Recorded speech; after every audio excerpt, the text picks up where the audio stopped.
Hai, selamat datang ke podcast Sembang ke Langit bersama saya Syeraho. Let's be vulnerable here and talk about life. Jom.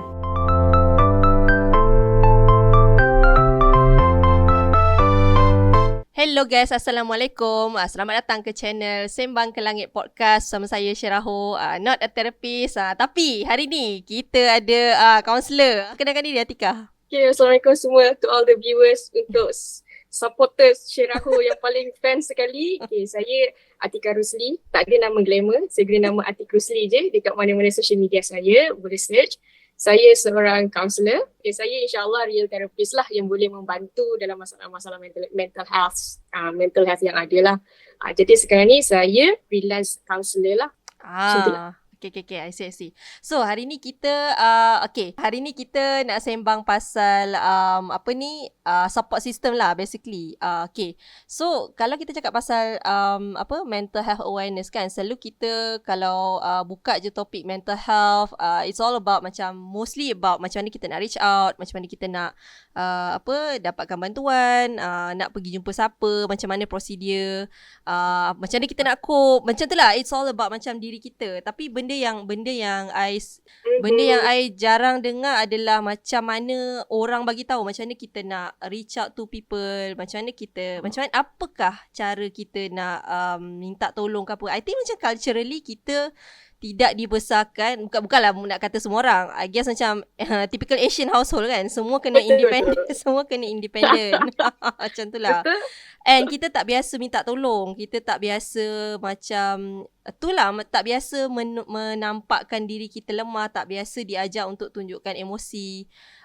So kalau macam personal punya cerita, masa I was diagnosed with major depressive disorder, at that time macam I feel very lonely because bukan lonely sebab macam tak ada kawan ke apa, tak, ramai je kawan, but I guess masa tu the journey is it? The journey, yes. And also masa tu I tak ada language ataupun tidak ada kefahaman macam mana nak minta tolong kot, macam tu lah. So I don't know how to reach out for help. And masa tu itu satulah another way. So lagi satu POV adalah kawan dia tahu I depressed but they don't know how to reach out to me. So I guess macam that was quite lonely lah. And personally pun macam if I cannot do anything to help my friends, it's quite shitty lah perasaan tu. Betul. Yes. So itulah kot. Maybe the first thing yang kita nak sembang ni adalah macam mana kita, kalau kita nampak kawan kita yang I guess mentally and emotionally struggling, because kalau kawan kita accident ke apa, kita tahu nak bawa hospital, nak bawa benda. But kawan yang mentally or emotionally struggling ni, macam mana kita nak bantu dia sebenarnya? Mungkin you have been going through that journey kan, so you know from the perspective of orang yang sedang menghadapi and wanting to reach out now. Yes. So my POV adalah daripada orang yang luar yang maybe I couldn't understand apa yang you nak at that moment.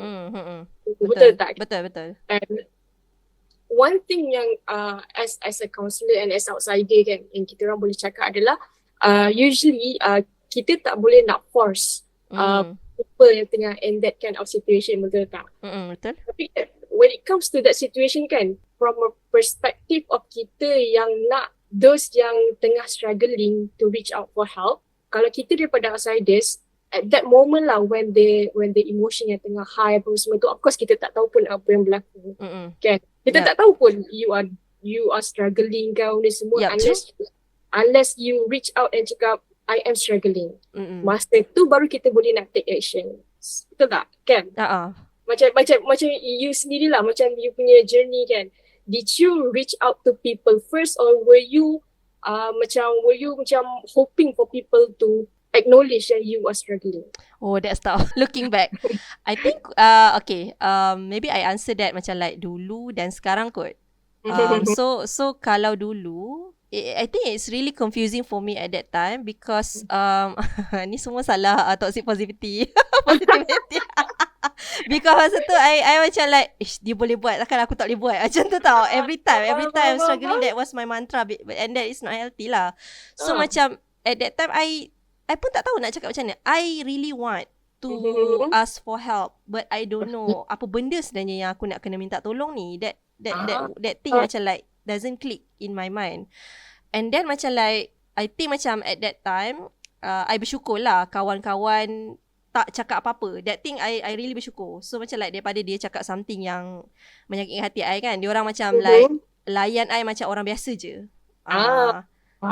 I think they give me space also, but tapi bila I dah okay, dia orang macam like bagi tahulah at that time dia orang semua rasa shitty lah because they don't know how to help me.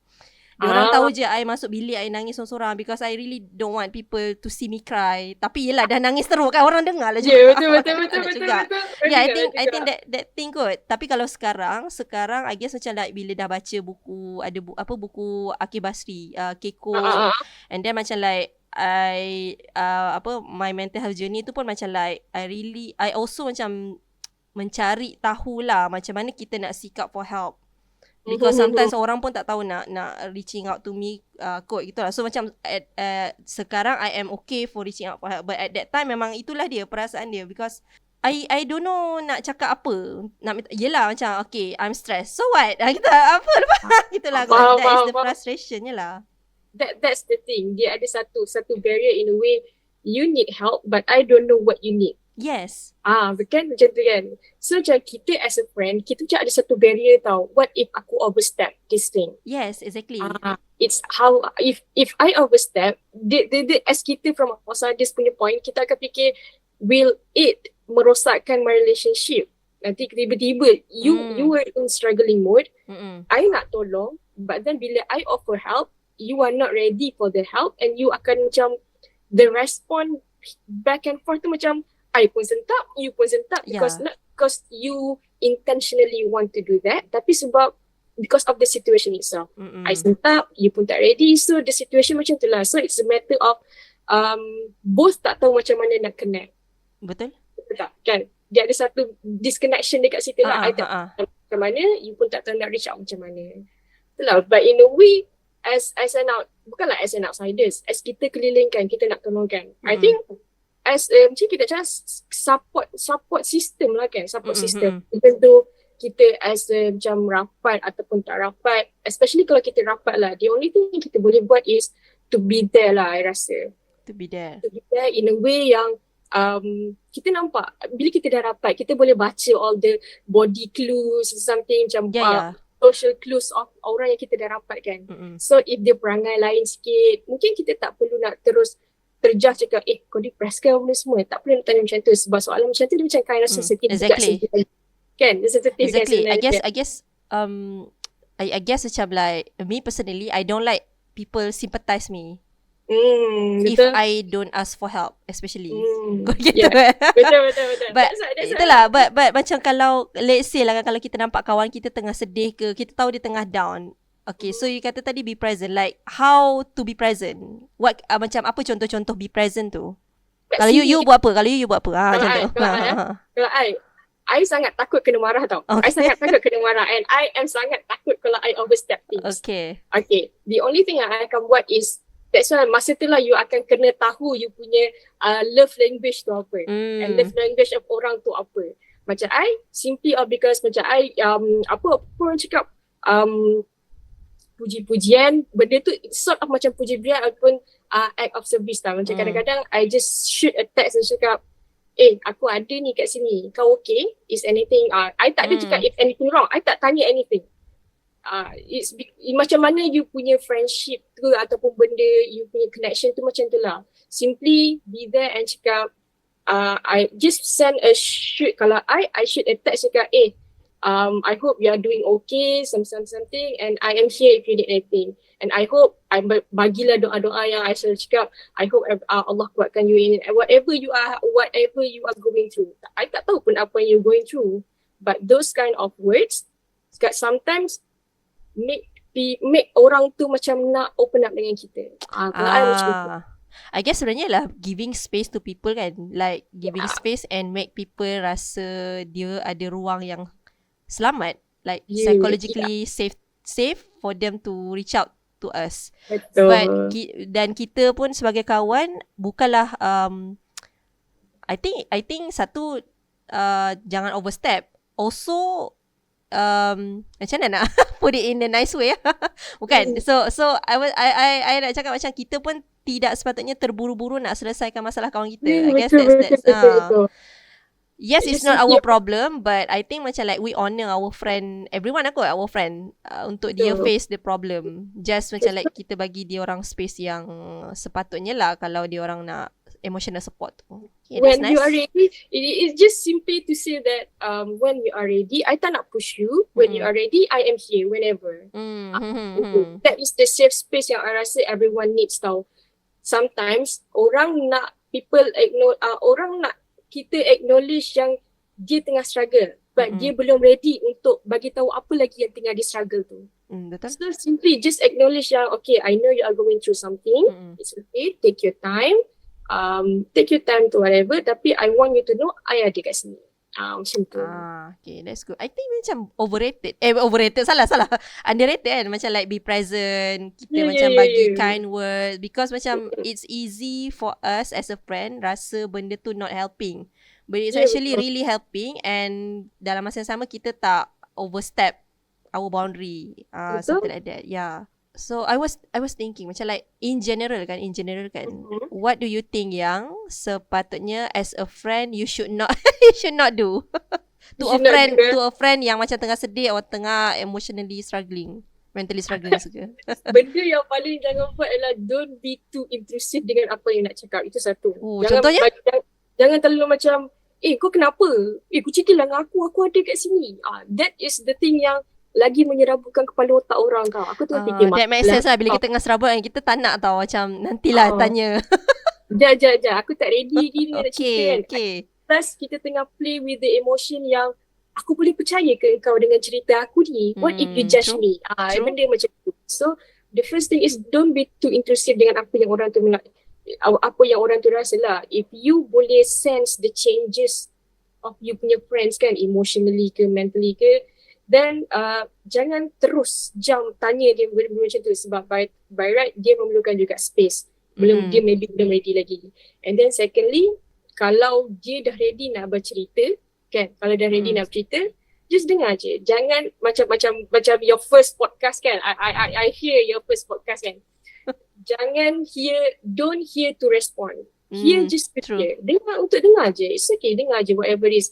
Lantaklah you rasa benda tu macam tak make sense langsung ke, it's okay. Dia macam time tu dengar je. Dengar je. Nak bagi tazkirah nanti. Tazkirah nanti, sabar dulu. Macam tu lah. I think those two lah the most important thing. And the number 3 is benda tu lah, jangan invalidate apa yang dia rasa lah. Yeah, I think bila you cakap jangan apa tadi intrusif apa tadi? Don't be too intrusive dengan perkara tu. Yes. I guess dia macam like there is a line between kita care dengan kita sebenarnya busybody. Yeah. But it's very fine line tau. Susah nak how okay, busybody ni macam mana? Busybody ni you bukan nak membantu, you just nak tahu orang tu dia tengah fikir apa je. Lepas tu apa tak kisah apa yang orang tu bercerita, dia tak care pun, and then dia pergi sampaikan ke orang. Macam tu lah. I think dia nak tahu for the sake of nak tahu. Just for the sake of nak tahu je, supaya dia ada satu content untuk bercerita dengan orang. Kau tahu tak, dia tengah mental. Itulah word yang agak kasar untuk digunakan. Macam tu lah. Kena like I think macam if you're a friend, you want to help your friend, you have to tread carefully lah. Maybe macam like bertanya khabar tu pun ada masa-masa dia. Betul. Plus macam ni sometimes lah when orang tengah in those episodes kan, yang tengah dalam depressive episode, certain people dia tak suka diganggu tau. True. Betul tak? Kita tak suka diganggu yang bila orang cakap kau okey ke. Kita nak cakap kita tak okey, but at that point benda tu tak boleh nak diluahkan, dan tak boleh kita it's not in our capacity untuk respond to this kind of questions yang aku penat lah nak jawab soalan kau ni. Macam tu. Did you feel that masa you tengah in your episodes ke? Ya kan, tapi lebih kepada macam like I really don't know what to say because I think macam fasa depression tu is a phase where I learn to lean on people, because before that I never lean to people, I never ask people for help. So more or less, so tu lah macam like if you have a friend yang sebenarnya very independent ataupun yang macam like that kind of friend who, orang yang sentiasa tolong orang tau, that kind of friend yang selalu tolong orang, and then one day kita nampak dia down, like it's really hard to say ataupun to offer help jugalah masa tu, because dia akan sentiasa dia kata dia okay ataupun dia akan okay, and then there will be silent. How do you have a friend like this? Ada kawan yang how you help this kind of friend? How do you help this kind of friend? Kalau apa yang I buat lah dengan this kind of friends kan, sebab dia sangat independent. Ya, untuk dia yang kita orang pernah discuss benda ni tau, and in a way yang dia kata orang yang independent but masa dia tengah struggling, dia rasa sangat lonely. Sebab dia bukan takut, tapi cuma dia merasakan yang dia tak nak jadi burden dekat orang. Yes, exactly. That was the word. Perasaan tu real. Ya, betul. So when you have been so independent with everything, you dah jadi semua orang punya tempat untuk meluah, tempat orang bergantung. So when it comes to your turn, the way you treat yourself tu berbeza tau. You rasa you adalah burden awak semua kan. So for me, from myself kan, it takes time tau untuk I reach out to my friends ni, sebab it's not immediately.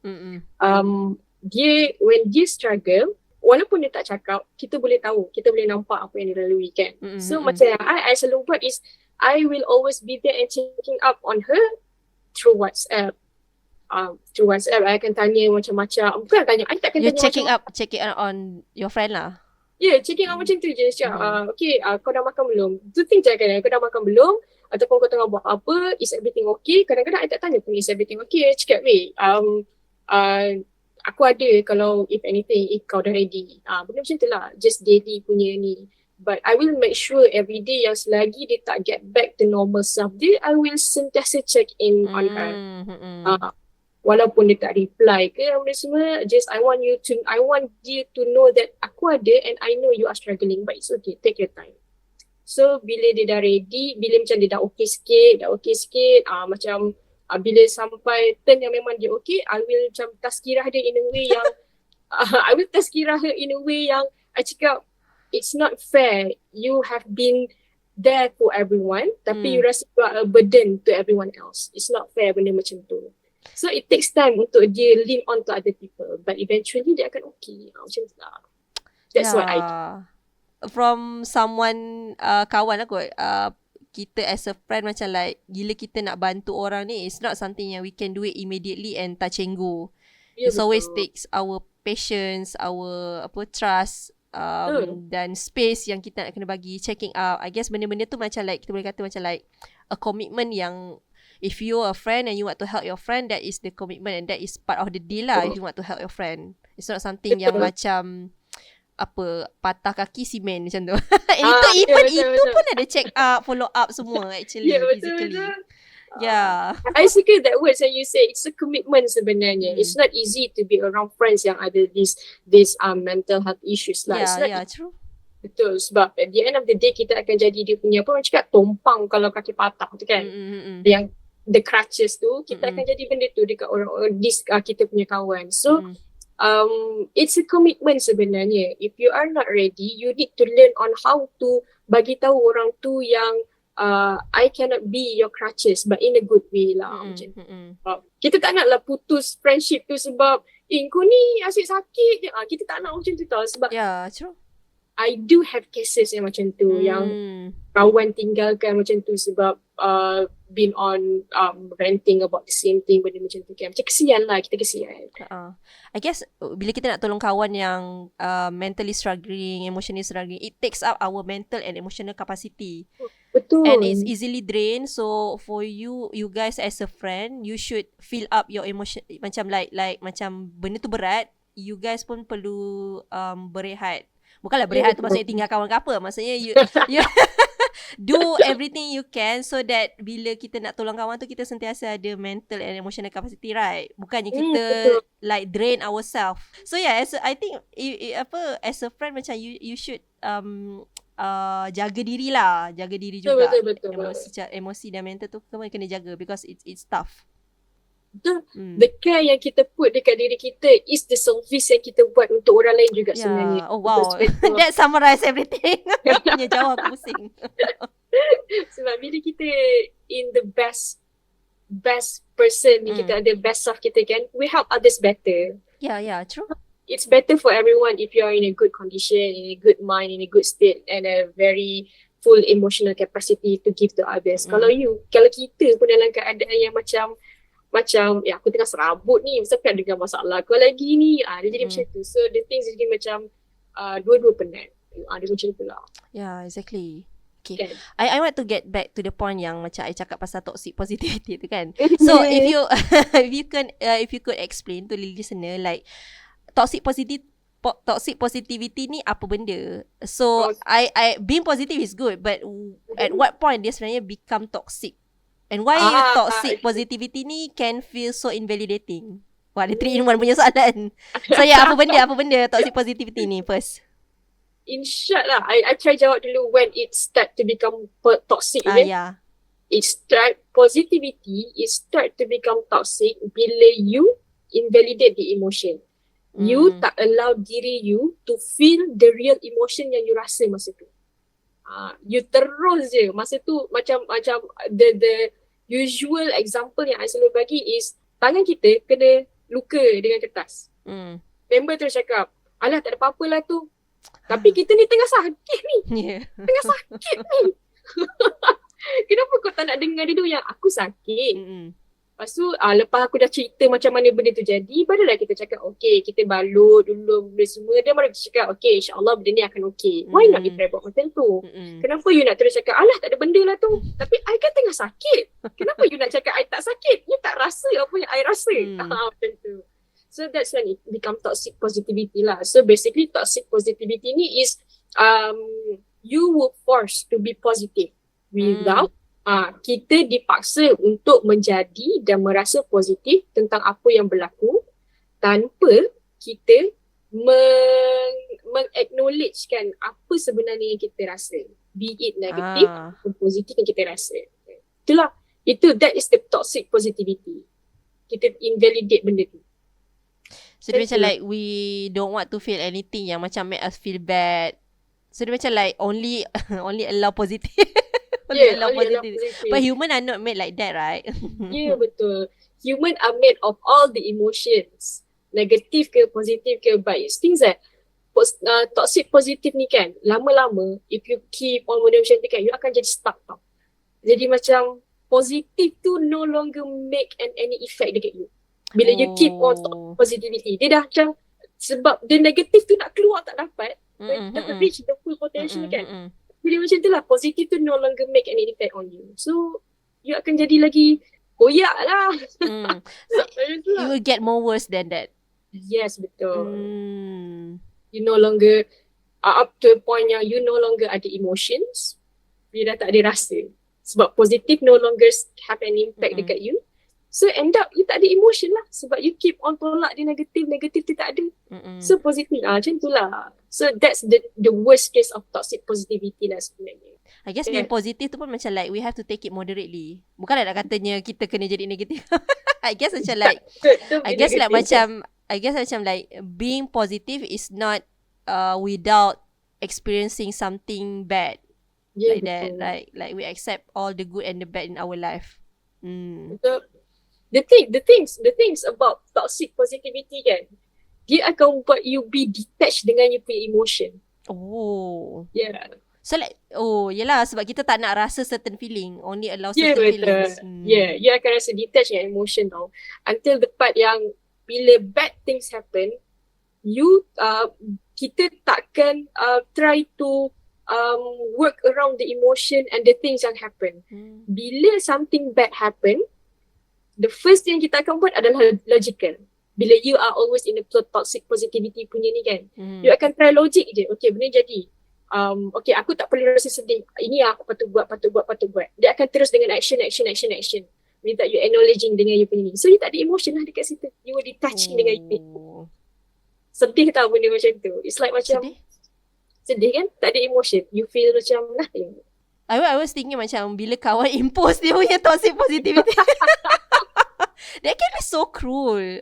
Yeah. It can be sound so invalidating. Like you are not even want to understand what I've been going through, and you are imposing just because macam I don't know, mungkin pada dia experience it macam sikit. Contoh yang I selalu nampak adalah bila orang macam like talk about depression dekat internet ke apa benda. So macam like people lah like saying macam alah baca je lah Quran, nanti hilang lah gitu. Like it was suka like macam tu. I tak suka. Macam bukan tak suka baca Quran. Dia macam yes, no, exactly.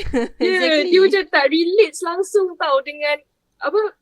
It's not sebab aku tak baca Quran. It's not sebab aku tak ada iman aku jadi macam ni. Don't do that. People like macam like love to equate a solution to something yang macam without understanding the person, the context. You don't even know the person. Sebenarnya jangan macam ni memang like some stranger like talk to other stranger yang it's really sad. It's just very simplistic and overgeneralized experience orang. Because at the end of the day, dia pun strangers kan. It's like macam if you are strangers and you tak tahu orang tu tengah lalu apa, jangan komen. Jangan komen. Just pray. If you nak komen sangat, just pray for that person. I hope you get better. I hope you get the help that you need. Benda macam tu lah. Exactly. Atau kalau tak boleh sangat, scroll je lah. Scroll je lah. Tak perlu pun. No need your opinion. Itu at least macam stranger we can ignore. But if we do that to our friend, that can be very sad. You can ruin the relationship. You can like lose a friend. Normality kita lah kan. Kalau kawan kita selalu sangat toxic positivity kan. Selalu macam impose the positivity dekat kita kan. I rasa kita punya first instinct adalah okay, this person cannot be trusted and I will never tell anything dekat this person. Ataupun macam cakap dengan orang ni menyakitkan hati je. Menyakitkan hati je dengan hang ni. Macam tu. Kan. But to me, the only way untuk kita make that person understand yang dia tengah impose the positivity dekat kita is to call her out in a nice way. Cakap, macam what I did was, if I feel like my emotion is invalidated and orang tu tengah impose the positivity yang tak sepatutnya being imposed at that time, I would say, alah sabarlah, kan aku tengah bercerita aku sakit ni, nanti kau cakaplah balik yang positif tu, aku tengah nak bercerita ni. I just directly say that sebab this is my time for me to say apa yang I rasa. If you not being positive, kejap lagi, sabar jap, okay, take your turn. Macam tu. Just ask for that. You just need to call out them in a nice way lah, macam tu. But there's no other way untuk you cakap, kau ni toxic lah. Takkan kita nak call out macam tu direct kan? Even your contoh pun saya lagi baik dek I kalau jadi macam tu, I macam, no, I just want you to listen. Shut up. I don't want to hear that. I just want you to listen. Shut up. Dah lah cakap shut up. But that is something yang I would say. And like I guess macam like, so people macam like, oh, bila I tengah cakap macam ni, you shouldn't Alright. Okay. So banyak juga kita dah bincang ni. Cakap pasal apa? Kita cakap pasal macam mana kita nak tolong kawan kita, macam mana kita nak jaga apa yang kita nak kena cakap, apa yang kita tak patut cakap, and toxic positivity semua. So before we end our session, so you as a counselor, I want to to ask apa takeaway message yang you would like to say to a listener yang kalau dia ada kawan ataupun family yang macam mentally struggling. What's your takeaway message for these people? Banyak I nak cakap. Boleh tak macam tu? Boleh. So, yang first is saya nak cakap, if you have kenalan ataupun adik-beradik atau friends yang tengah struggling emotionally or mentally, you need to tanya yourself, are you in the right state or in the right capacity, in a full emotional capacity to be there untuk handle this kind of things? If you are not, it's your choice sebenarnya. Tak ada orang boleh paksa you to be there. But if it's your family members, then I think it's a force jugalah kan sebab family members. But if it's a kenalan, then please say up front yang jangan bagi harapan tau, fake hope for you to be there, but when the time that person, you punya friend needs you, you tak ada. Jangan bagi harapan. Itu first thing yang I nak cakap lah. Sebab it takes commitment, macam yang cakap, it takes commitment. And then secondly, if you nampak kawan you tengah struggle ke apa semua, if dia belum ready to reach out to you, just be patient. Jangan bila sekali you tanya, dia tak reply, cakap, aku dah tanya dah, hantar nak jawab, bukan salah aku dah, aku dah tanya. Jangan cakap macam tu. True. You need to be patient sebab sometimes they are not in the right space untuk diorang meluahkan. Diorang belum ready lagi sebab you cannot force people to be ready untuk bercerita apa yang dia tengah rasa sebab dia pun tengah struggle with apa yang dia tengah lalui and then struggle nak bercerita dengan orang lagi. So just be patient. Just be there and be patient.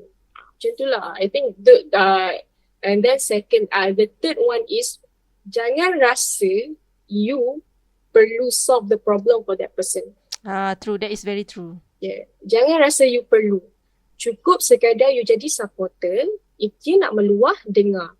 Don't have to respond. You don't have to be a problem solver. But you boleh tolong dia, guide dia to go somewhere. Okay, kita boleh cari this professional help to help you punya issues yang macam ni. Dia macam tu lah. You don't have to be macam, you tak perlu stress untuk jadi problem solver dia. Guide dia untuk pergi ke tempat yang lebih profesional supaya both of you punya relationship is okay, tak tegang, tak merosakkan relationship you. That's the most important things lah. I rasa yang perlu cakap untuk those people yang sedang ada kawan atau perkenalan yang tengah struggling emotionally. Yeah, that's true. Thank you for the takeaway message. That was diletakkan dengan sangat cantik dan nice to have lah dan senang nak jadikan peringatan bersama gitu. Hopefully lah. Okay, thank you for joining me in this session, Atiqah. Thank you so much. So thank you juga kepada yang mendengar podcast ni. So I hope you guys, if you guys have someone yang friend or family yang mentally struggling, I hope you guys don't feel shitty lah if you feel like you cannot solve diorang punya masalah, because I think the most important thing adalah you be the supporter, you be someone yang they can lean on and feel safe. So betul. Hopefully they can have strength for them untuk hadapi lah masalah-masalah orang. So itulah dia. Okay, thank you guys for listening. InsyaAllah kita akan jumpa lagi di episod akan datang. So kita hopefully Atiqah boleh join lagi. Gitu. Boleh. Alright. Terima kasih semua. Okay, Assalamualaikum. Bye.